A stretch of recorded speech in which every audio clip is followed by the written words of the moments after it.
नमस्कार दोस्तों, मैं हूं राजेंद्र दुबे और आप देख रहे हैं Swapan YouTube channel change your destiny.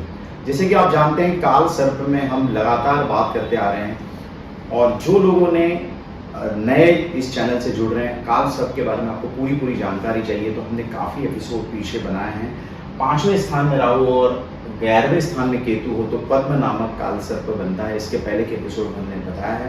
जो लोग नए जुड़े हैं, अगर उनको पद्म नामक काल सर्प जीवन में है तो प्लीज़ आप जा कर के हमारा वो वीडियो देख सकते हैं। उसमें हमने बहुत आसानी से उपाय दिए हैं और क्या क्या परिणाम उसके हैं उसके बारे में विस्तार पूर्वक हमने चर्चा की है। तो दोस्तों, आज हम बात करने वाले हैं कि 6ठे स्थान में अगर आपके राहु आ जाए और 12वें स्थान में आपके केतु आ जाए तो महापद्म, इसे कहते हैं दोस्तों कि 6ठे स्थान में राहु 12वें स्थान में केतु आ जाए तो महापद्म काल सर्प नामक योग की उत्पत्ति आपकी कुंडली में हो जाती है। और जो लोग नए हैं उनको मैं बता देना चाहता हूं फिर से कि राहु और केतु इसके बीच में अगर इस तरफ पूरे ग्रह आ जाए, जैसे चंद्रमा, मंगल, बुध, गुरु, शुक्र, शनि तक यहाँ आ जाए और राहु और केतु यहाँ हो, या फिर यहाँ आ जाए और राहु केतु के इस तरफ कोई ग्रह न हो या फिर इस तरफ कोई ग्रह न हो, तो काल सर्प योग नामक योग बनता है, जो कि बहुत परेशान भी करता है। कुछ योग बहुत लाभकारी होते हैं, बहुत चमत्कारी होते हैं। तो आज हम जो बात करने वाले हैं वो महापद्म के बारे में बात करेंगे। तो दोस्तों, आप देख रहे हैं कि राहु ग्रह यहाँ पर विराजमान है। राहु यहाँ पे, केतु यहाँ पे। राहु यहाँ बैठने से ये स्थान को शत्रु स्थान कहा जाता है। तो शत्रु आपके बहुत ही बड़े पैमाने पे बनते हैं। शत्रु आपके ऊपर जानलेवा हमला भी कर सकते हैं। शत्रु आपके गुप्त रूप से भी बन सकते हैं। शत्रु आपके घर पर आकर के खाना खाएंगे, आपके साथ स्तुति करेंगे, आपको बहुत अच्छा बोलेंगे, लेकिन वही आपको पीठ के पीछे घात अवश्य करेंगे। ये काल सर्प महापद्म में ये योग बहुत ही पावरफुल हो जाता है। आपको पता नहीं चलता है कि संकट कहाँ से आ गया। जैसे आपने कुछ मित्रों से बात की, कुछ आपके जीवन के, हमारे जीवन के, दुनिया में ऐसे ही चलता है कि किसी न किसी के जीवन में कुछ न कुछ प्राइवेसी होती है और वो प्राइवेसी आप किसी को बता देते हैं।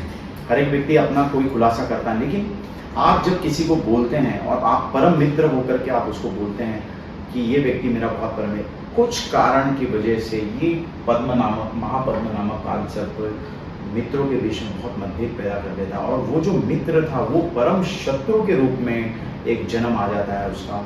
वो किसी न किसी तरीके से पीछे से, गुप्त रूप से किसी थर्ड पर्सन को इन्वॉल्व करके आपके जीवन में घात करने की पूरी संभावनाएं इस महापद्म काल सर्प में बनती है।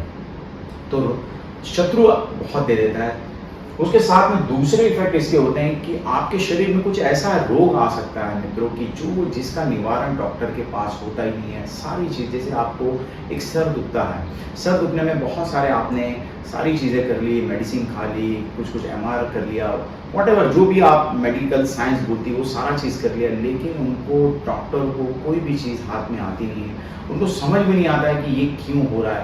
ऐसे न जाने कितने, जैसे बहुत सारे लोगों को पेट में दर्द होता है, पेट में दर्द की सोनोग्राफी कर ली, मेडिसिन खाया, एक्सरसाइज की, लेकिन वो दर्द जाता नहीं है। वो महापद्म, ये जो राहु है, इसी की वजह से आ जाता है। राहु जीवन में कुछ ऐसी बीमारी दे देता है जिसका निराकरण, जिसका समझ में ना आए डॉक्टर को, इस प्रकार से राहु जीवन में लेकर के आ जाता है। स्किन डिजीज दे देगा आपके जीवन में, स्टमक की प्रॉब्लम दे देगा, अतड़ियों की समस्याएं दे देगा, पेट में कुछ ऐसा कर देगा कि आप परेशान हो जाएंगे। तो राहु यहाँ बैठने से, ये जो काल सर्प है, राहु यहाँ बैठने से ही नहीं होता था दोस्तों। मैंने कहा फिर से कि काल सर्प एपिसोड, वरना आपका राहु यहाँ है और काल सर्प योग नहीं बन रहा है तो निश्चिंत रहना है, आपको कोई दिक्कत की बात नहीं। लेकिन काल सर्प है और राहु यहाँ बैठा है और राहु के ऊपर भी पत्रिका देख करके हम बता सकते हैं कि कोई राहु बहुत अच्छा फल देते हैं, कोई राहु बहुत खराब। जैसे कन्या राशि में बैठा हुआ राहु बहुत अच्छा फल देता है, उसी प्रकार से मीन राशि में बैठा हुआ राहु आपको दुर्गति दे सकता है, परेशानी दे सकता है। मेष राशि का राहु आपको दिक्कत कर सकता है, वृश्चिक राशि का राहु आपको परेशान कर सकता है। तो ये देखना पड़ता है कि कुंडली में राहु यहाँ पर कौन से स्थान में बैठा हुआ है, तो आपको रोग दे देगा, परेशान दे देगा। और कभी न कभी, जैसे आप बहुत अच्छे से, आपकी मीटिंग हो गई, पैसा भी आप बहुत अच्छा कमा, लेकिन स्वास्थ्य अगर आपका सही नहीं है तो क्या आपका मन वहाँ पर लगता है? क्या नहीं लगता है। उसी प्रकार से ये काल सर्प महापद्म में यही होता है कि व्यक्ति रोग से ग्रस्त हो जाता है। अब हम बात करते हैं कि ये राहु अब तीसरा इफेक्ट देता है कि जीवन में ऐसा व्यक्ति कर्जा ले लेता है। उसके ड्रीम तो बहुत बड़े होते हैं, सोचता है मैं बहुत अच्छे से काम कर लूँगा और कर्जा भी ले लेता है, लेकिन वो कर्जा देने के लिए उसकी हालत ख़राब हो जाती है, कर्जे पे कर्जा हो जाता है, उसकी जो इंटरेस्ट आती है वो इंटरेस्ट भर नहीं पाता है, उसके लिए फिर वो दूसरा कर्जा लेता है। इस प्रकार से कर्जे के भवंडर में वो फंसते चला जाता है, उसको पता ही नहीं चलता कि इतना बड़ा कर्जा मेरे शरीर पे कैसे हो गया। ये कुल महापद्म काल सर्प में आपको देखने के लिए मिलेगा कि रोग भी आ जाते हैं, कर्जा भी आ जाता है, शत्रु भी आ जाते हैं, तो व्यक्ति के जीवन में बचा क्या दोस्तों, है ना। तो इस प्रकार से बाकी अगर इसकी हम पॉजिटिव बात करें तो यहाँ पर कन्या राशि का हो जाए राहु, अच्छे जो मिथुन राशि का राहु हो जाए, तो ये कुल मिलाकर के राहु आपको बहुत अच्छी तरक्की दे देगा, आपको जीवन में कुछ ऐसा योग लेकर के आएगा, आपको काम में बहुत अच्छी उन्नति मिलेगी, आपको प्रमोशन मिल जाएंगे। सबसे बड़ी बात है शत्रु आपके सामने टिक नहीं पाते हैं, शत्रु जैसे ही आपके मुंह लगते हैं या फिर वो कुछ गुप्त रीति से राजनीति करते हैं, तो यहाँ बैठा हुआ राहु उनके षड्यंत्रों को समाप्त कर देता है। इस प्रकार के चमत्कारी परिणाम भी राहु आपको दे देता है।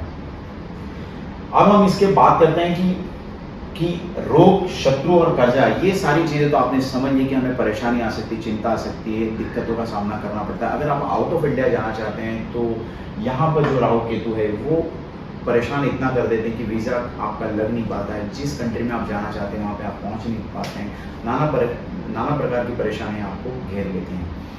तो आपने अभी जाना कि महापद्म में क्या क्या परेशानी होती है, राहु केतु की यहाँ से कालसर्प होता है। अब हम जान लेते हैं मित्रों कि इसका हम साधारण सा उपाय क्या कर सकते हैं जिससे ये योग समाप्त हो और हमारे जीवन में खुशियों का दौर शुरू हो। तो आइए सबसे पहले हम उपाय बताते हैं कि चांदी का आपको सर्प बनाना है। किसी भी आप सोनार की दुकान में चांदी का सर्प बना करके सोमवार के दिन उसकी पूजा अर्चना करके आपको रिंग फिंगर में आपको धारण करना चाहिए। इससे इस जो काल सर्प योग है उसमें आपको बहुत ही अच्छे रिजल्ट मिलने शुरू होते हैं। दूसरा उपाय मैं बताने जा रहा हूँ, हनुमान जी की आपको लगातार सेवा करनी चाहिए। हनुमान जी को अगर आप चोला चढ़ाते हैं किसी भी मंगलवार वाले दिन, तो ये महापद्म जो नामक काल सर्प है इसमें आपको बहुत राहत मिलती है। आइए तीसरे उपाय पे जाते हैं। श्रावण मास आपका चल रहा हो, उसमें पंचामृत से भगवान शिव के ऊपर आपको अभिषेक करना चाहिए और 5 फन जो शिवलिंग के ऊपर होते हैं उसको भी पंचामृत से आपको अभिषेक करना चाहिए। तो महापद्म में आपको जो काल सर्प है उसमें बहुत राहत मिलती है। आइए बात करते हैं उपाय नंबर चौथे की कि जो भी आवारा कुत्ते हैं, आपने देखा हुआ जो घर पे पाले हैं वो नहीं, आवारा कुत्तों को आपको दूध अवश्य पिलाते रहना चाहिए और बुधवार और शनिवार को ये दूध अगर आप पिलाते हैं तो आपको काल सर्प से बहुत ही आप जैसा चाहते हैं वैसा आपके जीवन में परिणाम आने शुरू होते हैं, शत्रु और रोग भी समाप्त होते हैं। आइए दोस्तों लास्ट उपाय बताते हैं कि महापद्म में नाग पंचमी आए, श्रावण मास में नाग पंचमी आती है। नाग पंचमी के दिन आप इस काल सर्प के अगर उपाय कर लेते हैं, उस दिन पूजा अभिषेक अर्चना आप करते हैं तो आपको महापद्म से बहुत राहत मिलती है और नाग पंचमी वाले दिन आपको उपवास अवश्य ही करना चाहिए। तो दोस्तों आज आपने जाना महापद्म के बारे में, इसके क्या क्या परेशानी आ सकती है, क्या इसके फायदे हैं और इससे बचने के क्या कुछ उपाय हैं, हमने सारी चीज़ आपको बताई है। नेक्स्ट एपिसोड में हम बताएंगे कि सप्तम स्थान में राहु और केतु यहाँ पर हो तो इसके क्या परिणाम अच्छे हैं, क्या बुरे हैं और इसके क्या क्या उपाय आपको करने चाहिए। तो दोस्तों हमारे चैनल को लाइक करिए, सब्सक्राइब करिए और शेयर करना बिल्कुल भी ना भूलिए। तो आज इतना ही कहते हुए आज हमारा एपिसोड यहीं पर होता है समाप्त। खुश रहें, मस्त रहें, धन्यवाद, नमस्कार।